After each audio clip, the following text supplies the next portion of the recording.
Jika kamu melihat cermin setelah jam 2 pagi, yang kembali menatapmu bukanlah dirimu lagi. Cerita ini bukan sekadar rumor, karena seseorang bernama Nara sudah membuktikannya sendiri. Dan setelah malam itu, hidupnya tak pernah sama. Nara baru pindah ke sebuah rumah kos tua di pinggir kota. Bangunannya besar, cat temboknya sudah memudar, dan koridornya panjang seperti lorong rumah sakit yang ditinggalkan. Setiap langkah yang ia ambil selalu memantul di dinding, membuat suasana semakin sunyi. Hampir semua penghuninya jarang terlihat. Pintu-pintu kamar mereka tertutup rapat seakan tak ada siapapun yang benar-benar tinggal di sana. Saat ia menyerahkan uang sewa, ibu kos, seorang wanita berwajah pucat dengan rambut disanggul ketat, hanya menatapnya lama sebelum berbicara. "Nak, kalau kamu terbangun di atas jam 2 pagi, jangan lihat cermin. Apapun yang terjadi." Nada suaranya berat, seolah kalimat itu bukan nasihat, melainkan peringatan yang sudah terlalu sering dilanggar orang lain.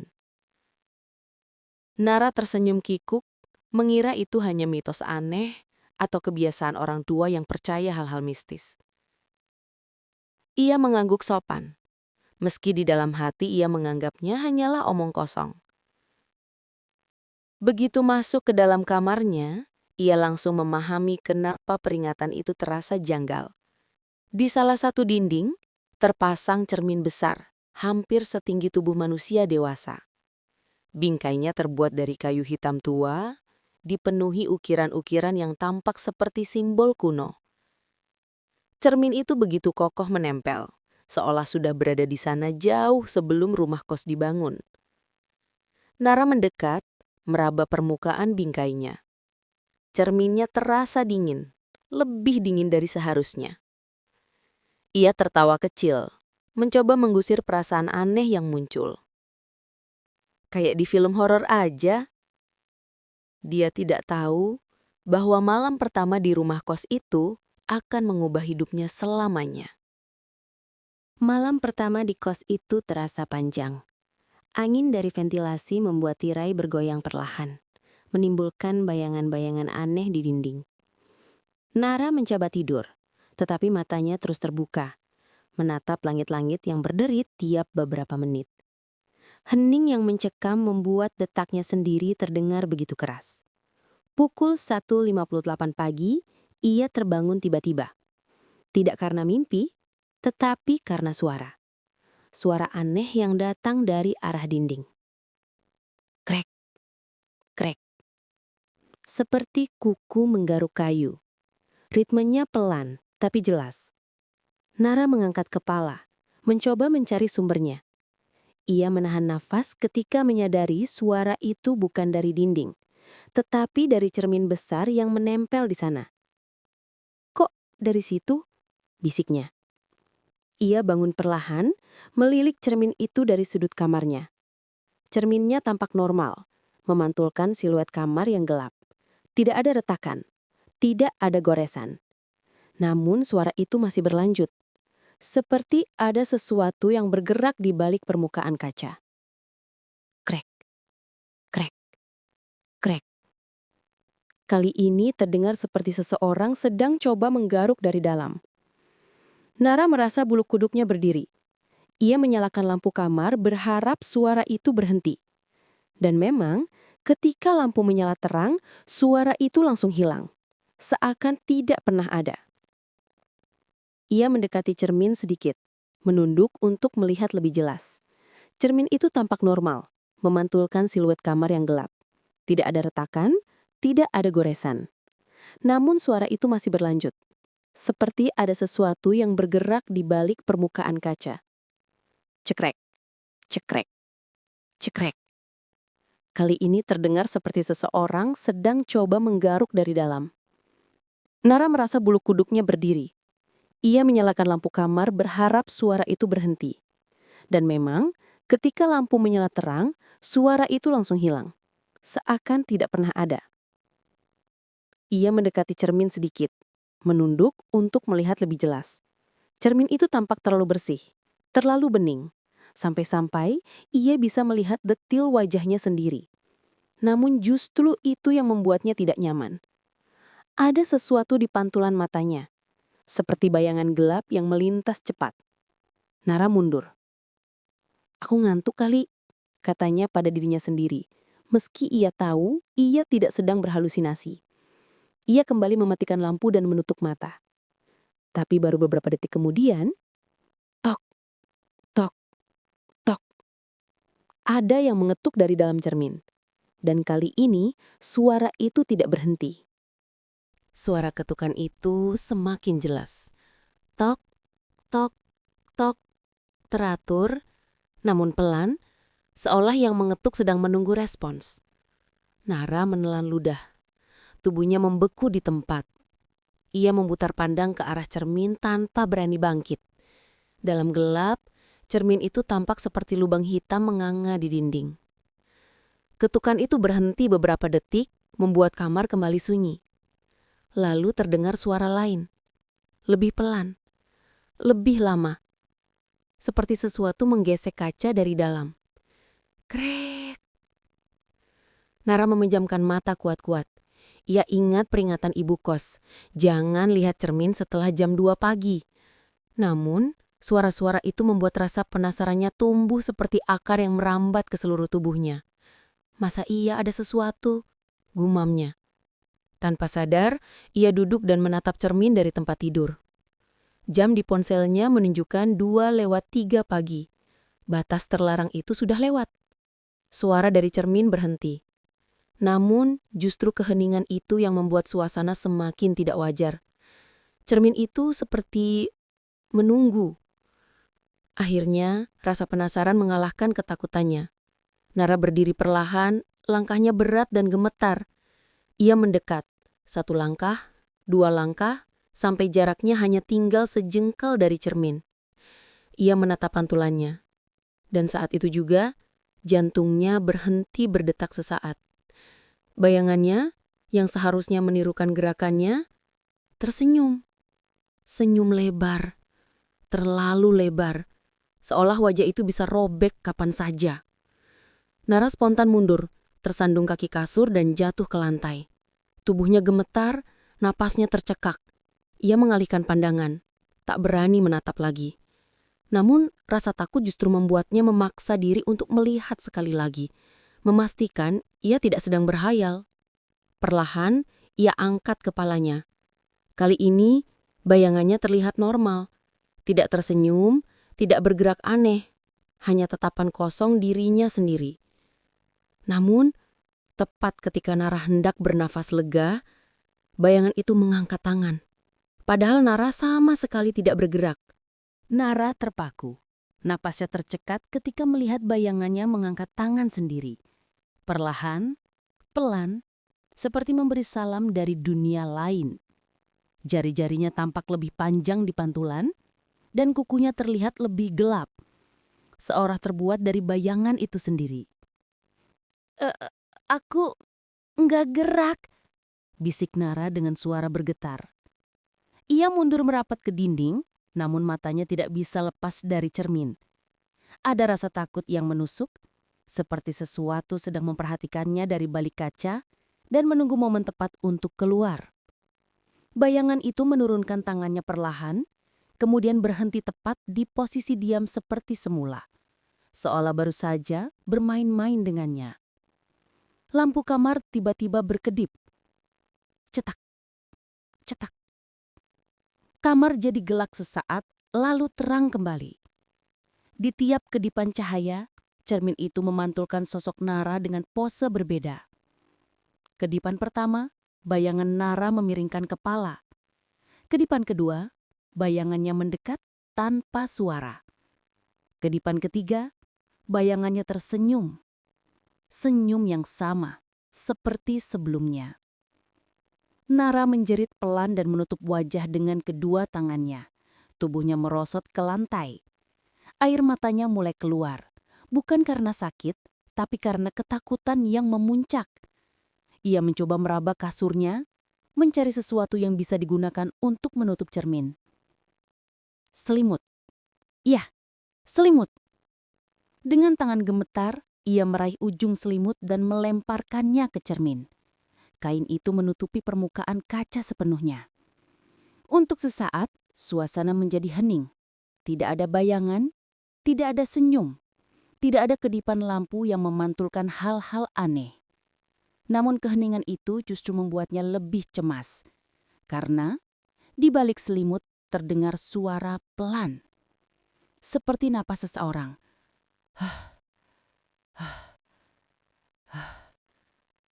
Berat, panjang, dan sangat dekat. Seolah seseorang berdiri tepat di balik selimut itu, menempelkan wajahnya ke cermin. Nara memeluk lutut, menunduk, berharap semua itu hanya halusinasi. Ia memejamkan mata kuat-kuat dan mencoba bernafas teratur.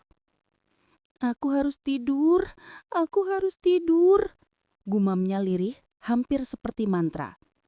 Dan akhirnya, dengan tubuh yang masih bergetar, ia tertidur di lantai.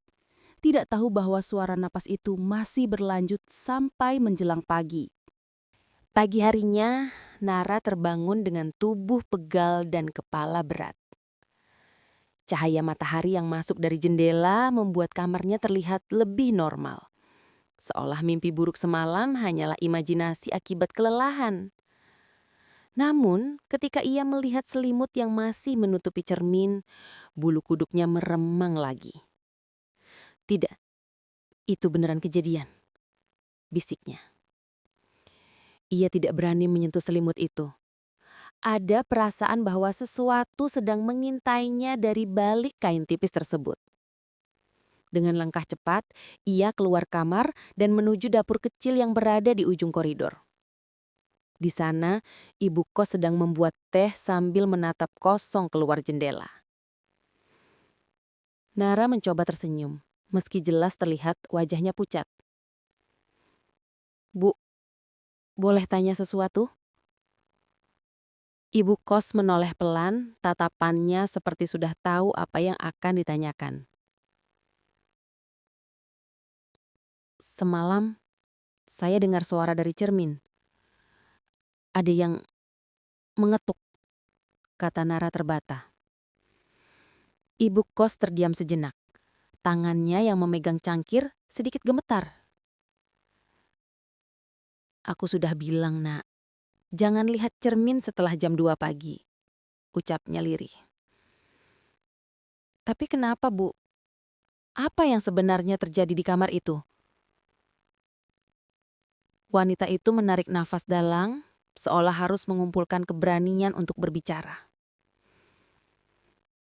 "Dulu, sebelum kamu menempati kamar itu, ada seorang anak kos bernama Dina. Dia ceria, ramah, tapi ada satu kebiasaan buruknya. Dia suka begadang dan selalu bercermin sebelum tidur. Saya sudah memperingatkan, sama seperti memperingatkan kamu." Nara menelan ludah. Suara detak jam di dapur terasa jauh lebih keras sekarang. "Dia tetap melakukannya?" tanya Nara pelan. Ibu kos mengangguk perlahan.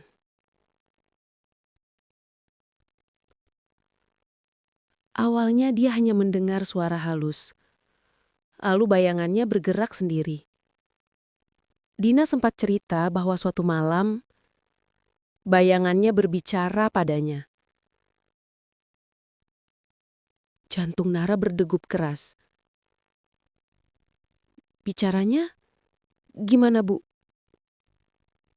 Bayangannya bilang, "Tukeran tempat ya? Cuma sebentar." Nada suara ibu kos pecah saat menirukan kalimat itu. Nara mundur setengah langkah, merinding dari ujung kepala hingga kaki. Terus, apa yang terjadi sama Dina? Wanita itu menatap lantai. Wajahnya muram seperti menyimpan duka yang tidak pernah selesai. Beberapa hari setelah kejadian itu, Dina menghilang. Polisi hanya menemukan satu hal di kamarnya. Nara menunggu, menahan nafas. Ada jejak tangan. Ibu kos melanjutkan pelan, hampir berbisik. Jejak tangan dari balik cermin. Seolah seseorang ditarik masuk. Nara merasa kakinya lemas. Dan yang paling menyeramkan adalah ibu kos menatapnya langsung. Malam sebelum hilang, Dina sempat bilang bahwa bayangannya sudah mulai menyerupai dirinya dengan sempurna. Di dalam kepala Nara hanya ada satu pikiran. Sejak mendengar cerita tentang Dina, kamar Nara terasa lebih sempit, lebih pengap, dan lebih gelap dari sebelumnya. Selimut yang menutupi cermin itu seakan memanggil-manggilnya. Seperti ada sesuatu di baliknya yang mencoba menarik perhatian. Nara berjalan mondar-mandir di kamar, tidak berani mendekat, namun juga tidak berani membelakangi cermin terlalu lama. Ini malam terakhir, besok aku pindah. Gumamnya mencoba meyakinkan diri, meski kata-katanya terdengar goyah. Hari itu terasa begitu panjang. Nara tidak berani tidur siang dan menghabiskan hampir seluruh waktu di luar kamar, duduk di ruang tamu kecil kosan, atau pura-pura sibuk dengan ponselnya di tangga. Ia bahkan tidak pulang hingga matahari terbenam sepenuhnya. Berharap dengan cara itu, ia bisa mengumpulkan keberanian.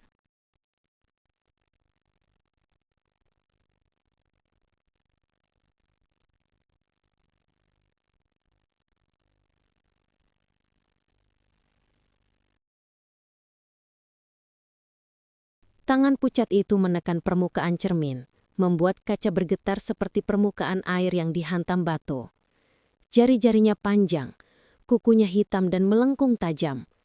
Setiap kali tangan itu bergerak, terdengar suara retakan halus, seperti tulang kecil yang dipatahkan pelan-pelan. Nara terhuyung mundur, hingga punggungnya membentur dinding. Napasnya tersengal, tubuhnya gemetar keras.